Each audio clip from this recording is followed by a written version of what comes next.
If you've ever felt like something invisible is trying to warn you, this video is for you. Maybe it's you, in another reality, trying to reach you. Imagine that there's a version of you, in another plane of reality, that has already overcome everything that now weighs on your heart. It's already been through the pain, understood the reasons, and is now trying to reach you. But can you hear it? Or are you too busy trying to survive the constant noise of thoughts, the anxiety disguised as routine, the rush that devours every second of your day? Maybe that subtle feeling, that sudden unease, that recurring dream, that improbable coincidence is your future soul trying to tell you, you're not alone, I'm already here, waiting for you. In the physics of consciousness, this phenomenon is described as future memory. It sounds poetic, but it has scientific backing. Our brain can capture information beyond the linear timeline. Bruce Lipton reminds us that we are immersed in an energetic field where past, present, and future coexist as frequencies.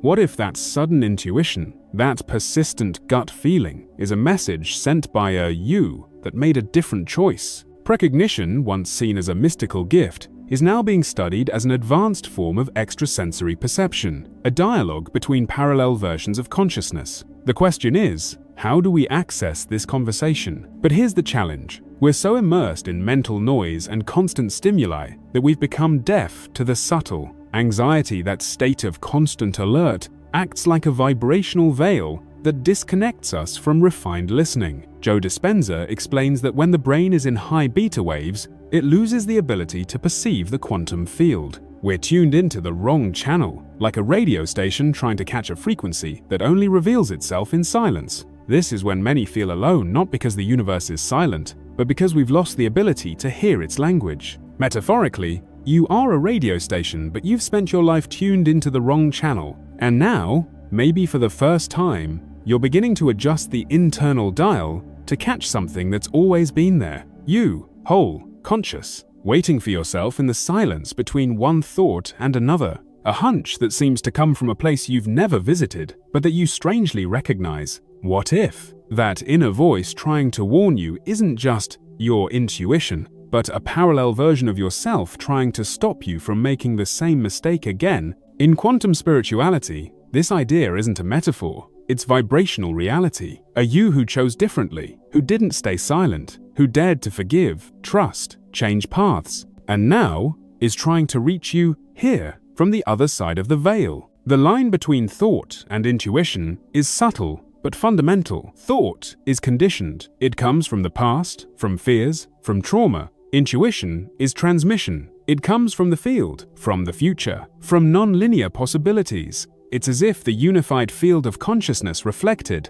like a liquid mirror, all the versions you could have been and still can be. Gregg Braden invites us to view the universe as a vibrational hologram, where all realities coexist in overlay. And in that mirror, the reflection that shines brightest is the one you still resist accepting. We feel discomfort in the face of intuition because it calls us to a path where the ego loses control, where the known gives way to the leap. Our unrealized selves, those versions of us that followed other paths, keep vibrating, trying to complete the cycle. These are the versions that insist, that appear in vivid dreams, that manifest as unexplained discomforts. Because inside you, there is someone who already overcame the pain and now tries to remind you there's still time to choose differently. And maybe what you called fear was just the beginning of the answer. There are moments when everything feels like an echo, a déjà vu that gives you chills for no reason, a coincidence so specific it's scary, a strange feeling that something already happened,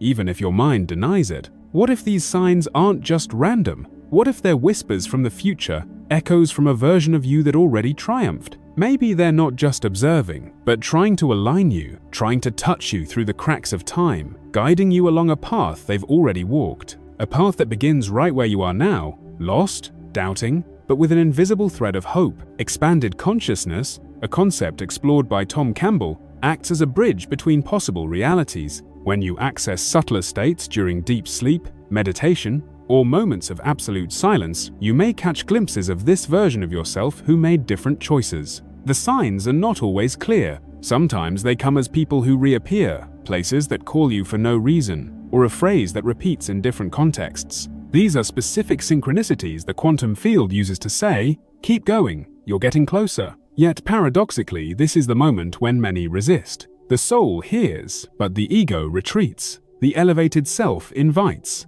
and the present self hesitates. We resist not because we're wrong, but because we associate transformation with pain. And that's the paradox. Sometimes, the greatest light comes disguised as discomfort. Bruce Lipton shows us that our patterns are biological, but reprogrammable. The conditioned mind resists change out of a protection instinct. Even if that protection keeps us stuck in pain, we pretend we've overcome. Sometimes what we call anxiety is really a silent scream, not from the mind, but from a parallel reality, a possibility not lived that tries to surface as a plea for attention. What if the soul's chronic aches, the sense of meaningless repetition, are collisions between internal timelines, a multiverse pulsing within you, where every choice not made still vibrates, persistently? It's as if versions of you that weren't pursued knock on the door of now, trying to reclaim what can still be transformed. In quantum physics applied to consciousness, the multiverse isn't just a theory, it's a real field of probabilities.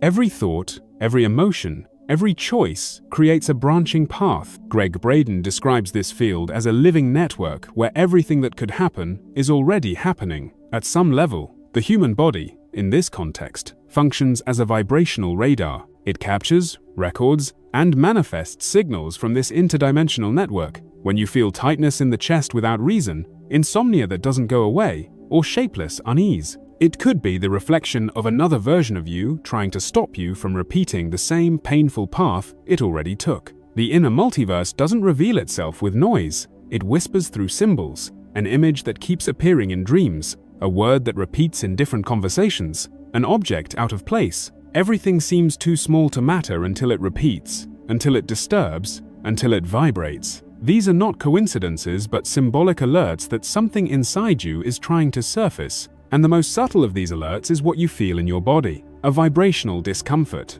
as if your skin no longer fits your soul. Some days, everything seems to go wrong. Doors don't open, paths repeat, signs seem contradictory, and a tired heart silently asks, why? But what if it's not a test? What if it's the universe trying to align you with a version of yourself that already understood something essential, not as punishment, but as redirection? Because sometimes, what hurts isn't the mistake, but the insistence on staying out of our vibrational center. It's the pain of ignoring the call of a destiny that's already pulsing but hasn't yet been heard. Certain pains repeat, not because you're wrong, but because you haven't looked at them with the right eyes. Bruce Lipton explains that the subconscious mind acts like a recorder. It repeats old patterns until something new is experienced in an elevated state of consciousness. Repetition, then, is an invitation to review, not to suffer. When the quantum field returns the same scenarios, it's not judging you, it's synchronizing you with the lesson not yet learned, the gesture still missing, the you who already went through this cycle and left clues for yourself. The mind,